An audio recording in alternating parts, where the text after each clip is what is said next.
नमस्कार, मी बसवंत शेळगावकर. बीपीएस मराठीचा हा विशेष भाग. आपल्याला माहित आहे की जागतिक महिला दिन आपण साजरा करत असतो आणि हा दिवस महिलांसाठी अतिशय महत्त्वाचा असतो. आज आपण या जागतिक महिला दिनाच्या अनुषंगानं नांदेड येथील जिल्हा पोलीस अधीक्षक कार्यालय येथील जे की महिला भरोसा सेल आहे त्या सेलचे पोलीस निरीक्षक आपल्यासोबत भारतीय वाठोरे मॅडम आहेत. त्यांच्याशी आपण आज या निमित्ताने संवाद साधणार आहोत.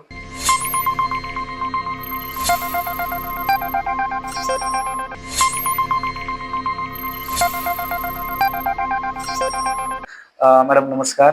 नमस्कार. मॅडम, महिला दिनाच्या प्रथमतः मी तुम्हाला खूप साऱ्या शुभेच्छा देतो. महिलांसाठी तुम्ही विशेषतः काम करत असता या सेलच्या माध्यमातून. तर आम्हाला जाणून घ्यायचं आहे की महिलांसाठी तुम्ही या भरोसा सेलच्या माध्यमातून कसं काम करता. ज्यावेळेस आपल्याकडं महिला येते तक्रारदार, सुरुवातीला तसं असं वाटते तिला की ही पोलीस केस आहे, की असं असते की मी माहेरी आहे, मला नांदवून घेत नाहीयेत. मग त्यानंतर ते आपल्याकडे येतात, आपण अर्ज घेतो, अर्जामध्ये त्यांना मेसेज करतो किंवा इतर माध्यमातून त्यांना बोलवतो. बोलवल्याच्या नंतर त्यांच्या अडीअडचणी आपण समजून घेतो. समजून घेतल्याच्या नंतर त्यामध्ये तिचे नातेवाईक, सासू सासरे किंवा इतर मंडळी ज्या गोष्टींचा त्यांना त्रास होतो त्या व्यक्तींना बोलवून घेतो आणि त्यामध्ये समन्वय साधण्याचा प्रयत्न करतो. दोन्ही गटाला आपण एकमेकांचे ज्या गैरसमज निर्माण झालेले आहेत ते गैरसमज कसे दूर करता येतील हे आपण चांगल्या पद्धतीनं त्यांना सांगतो. एखाद्या वेळेस खूप चांगले लोक भेटतात, त्यामध्ये त्या समजून घेण्याचा प्रयत्न करतात आणि त्या महिलेवर काय अन्याय होतो काय नाही हे एखाद्या गोष्टीची जर जाणीव आपण करून दिली की हे इथं तुमचं चुकतं, त्यावेळेस ते समजून घेतात आणि तिथून त्यांचा संसार सुरळीत होतो. आणि असे भरपूर सारे आहेत आमच्याकडे. मागे 2025चा आमचा रेकॉर्ड असा आहे, 268 संसार आम्ही जुळवून दिलेले आहेत भरोसा सेलच्या भरोसा सेलच्या माध्यमातून. नक्कीच मॅडम, आपण पाहतोय आता अनेकदा महिलांवरती अन्याय होते बऱ्याच ठिकाणी, किंवा काही ठिकाणी मुलीवरती छेडछाड होते. तर अशा ठिकाणी त्यांनी कशी सुरक्षितता आपली राखली पाहिजे, तर त्या संदर्भात तुम्ही काय मार्गदर्शन.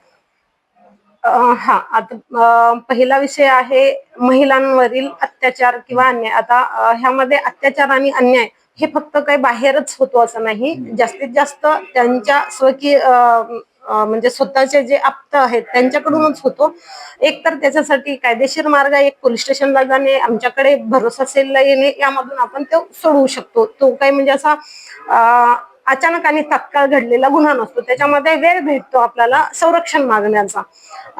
आता राहिला प्रश्न दुसरा की मुलींचा, जेव्हा मुली बाहेर येतात किंवा महिला सुद्धा जेव्हा बाहेर येतात विशिष्ट अशा वेळेला, म्हणजे रात्रीची वेळ असू दे किंवा कामाच्या निमित्ताने त्यांना उशीर झाला किंवा इतर, तर त्यावेळेस त्यांनी एकटं न पडता आपल्या मैत्रिणी जे काही असतील ह्यांच्यासोबत शक्यतोवर असावं. म्हणजे गुन्हा घडल्याच्या नंतर करण्यापेक्षा गुन्हा होण्याच्या अगोदरच आपण काय प्रतिबंध केला पाहिजे, म्हणजे सुरक्षेचे आपले उपाय असले पाहिजे. एक तर आपल्या मोबाईलमध्ये डायल 112 ह्या गोष्टीची आपल्याला माहितीच असायला पाहिजे. त्यावेळेस तुम्ही 112 ला कॉल करा. 112 ला कॉल केल्याच्या नंतर तुम्हाला नक्कीच मदत मिळेल. मदत 100% मदत मिळते, कारण आम्ही स्वतः ते काम केलेलं आहे. जेव्हा आम्ही पोलीस स्टेशनला असतो आमच्याकडे डिव्हाइस असतं 112चं. जेव्हा तुमचा कॉल वाजतो, भले तो कॉल कट झाला तरी आम्हाला त्याचं नोटिफिकेशन मिळते की इथं काहीतरी प्रकार घडलेला आहे आणि आपल्याला तिथं तात्काळ जायचं. तर आम्ही बाकीचे सगळे कामं सोडून त्याच्यासाठी एक टीम नेमलेली असते. ती टीम अगदी 5 मिनिटाच्या आत म्हणलं तरी चालते. जर पोलीस स्टेशनच्या हद्दीमध्ये जवळ असेल तर आपण तात्काळ पोहोचतो. थोडं लांब किंवा फारच लांब असेल तर तिथं सगळ्या पोलीस स्टेशनला कनेक्ट होऊन परत यायला थोडासा वेळ लागतो. तरी पण तिथंही एकदम तात्काळ कसं पोहोचता येईल याचे सगळे प्रयत्न केले जातात. तर मुलींनी आणि महिलांनी हा नंबर म्हणजे आपल्या सुरक्षा कवच आहे, त्याचा वापर 100% केला पाहिजे. आणि दुसरी गोष्ट, शक्यतोवर एकटा न फिरता आपल्या मैत्रिणीसोबत किंवा इतर जे असतात, आपण इतरांसोबत पण राहू शकतो ज्यांच्यासोबत आपल्याला सुरक्षित वाटते. अशा व्यक्तींसोबत जेव्हा आपण कुठंतरी आउट ऑफ असतो, फारच आता शक्यच नाही, अशा ठिकाणी मात्र आपण शक्यतोवर बाहेर जात असताना कुठं पोलीस आहेत का, त्यांची काही मदत घेता येते का, आणि रोडवर जरी बंदोबस्ताला असलेले आणि इतर कारणासाठी पेट्रोलिंगसाठी जे पोलीस असतात त्यांचीही आपण मदत घेऊ शकतो. ह्यामध्ये आपल्याला सुरक्षितता 100% मिळते. नक्कीच मॅडम, तुम्ही महिलांसाठी अतिशय महत्वाचा या ठिकाणी संदेश दिलेला की सुरक्षितता राखण्यासाठी महिलांनी या सगळ्या गोष्टीचा अवलंब केलाच पाहिजे. तर आता महिला दिन आहे, महिला दिनानिमित्त तुम्ही सुद्धा एक महिला आहात, तर तुमच्या माध्यमातून त्या आमच्या सर्व ऐकणाऱ्या महिला भगिनींसाठी काय संदेश असणार आहे? सुरक्षा संदर्भात मुलींनी तर पहिली गोष्ट घाबरणे किंवा मी क्रॉस कसं बोलू किंवा मी म्हणजे वेळ पडली तर मारामारी कशी करू, हा डोक्यातून विषय काढून टाकून जितकं आपल्याला आपल्या संरक्षणासाठी डिफेन्स करता येईल तेवढा डिफेन्स स्वतःचा करावा शक्यतोवर. आणि राहिलं समाजात स्वतःला स्वावलंबी आणि स्वतःचे निर्णय किंवा स्वातंत्र्य जर सगळं उपभोगायचं असेल तर तुम्ही पहिलं शिक्षण घेतलं पाहिजे.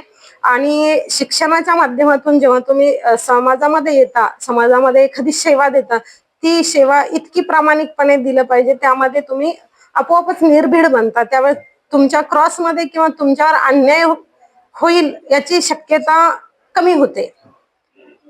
नक्कीच बरोबर आहे. हा, नक्कीच तुमचा हा संदेश अतिशय महत्वाचा असणार आहे आमच्या सर्व महिलांसाठी.